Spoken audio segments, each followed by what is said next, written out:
Today, we are discussing one of the most influential people in American history. No, no, not not him. Get him out of here. Okay.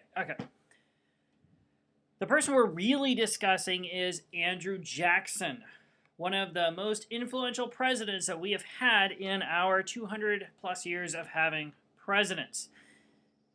And when he was born, Andrew Jackson, when he was born back in 1767, nobody would have ever considered the idea that he would become president of the United States. Possibly because, by this point, there was no such thing as a president of the United States, but that is neither here nor there. He did not seem destined for great things. By the time he was 18, his mother, father, and two brothers had died. He was captured, of course, at one point during the Revolutionary War, which came close to home to him. He was captured, taken as a soldier, taken as a prisoner, I should say, and he was asked politely by a redcoat to polish the redcoat's boots.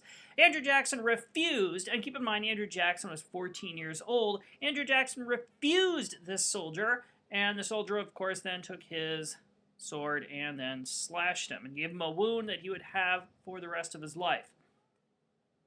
You can say that Andrew Jackson had problems obeying authority.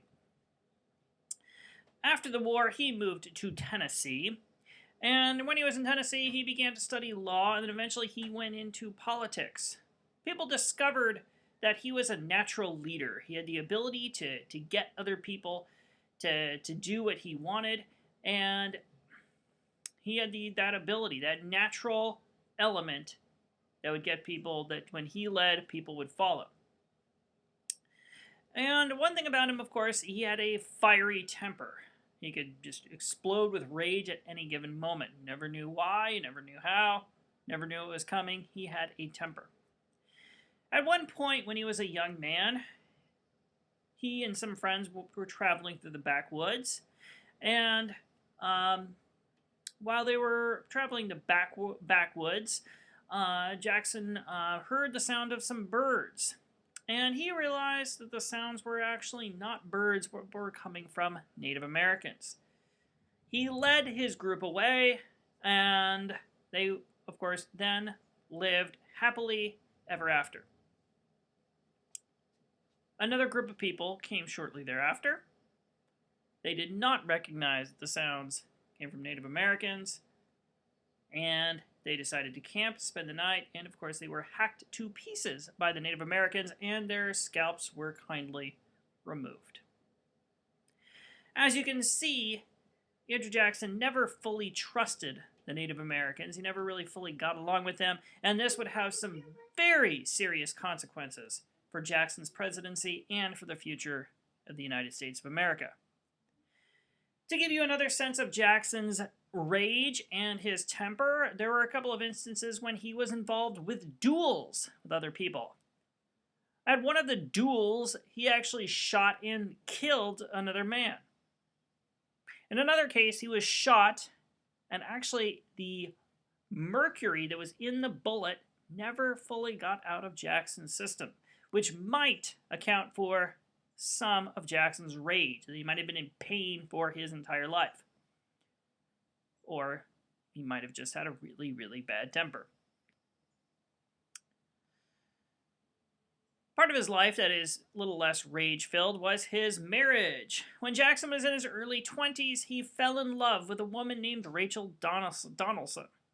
She came from a rather respectable Nashville family. Now, there was only one problem.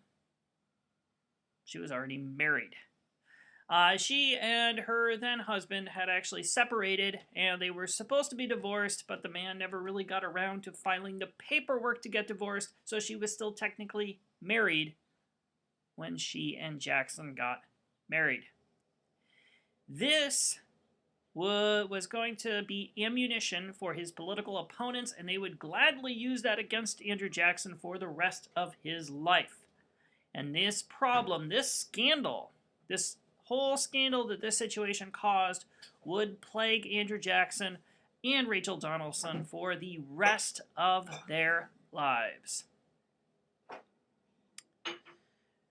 Now, as you can imagine, Andrew Jackson was sort of a local hero, state senator, local judge, top lawyer. He was a local, well-known locally, but he was not nationally known. The national renown and the national fame would come, of course, with the War of 1812, when his natural leadership skills took him into battle and made him a general. And at one point, he led a group of Tennessee volunteers to victory in the Battle of New Orleans. And it was celebrated across the country because it was one of the few instances during the War of 1812 in which there was a clear-cut, decisive victory by the Americans. We needed some real victories to hold on to because, remember, this was the same war that resulted in the White House being burned down. Now, granted, Jackson's victory technically came after the war was over, but we'll take a victory where we can get it.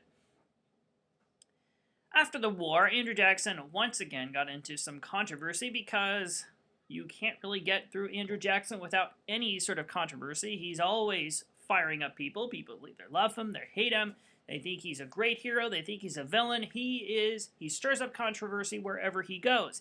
And just like that, he was involved with the Seminole Wars. And in 1818, he was waging war against some of the Seminole Native Americans in Florida.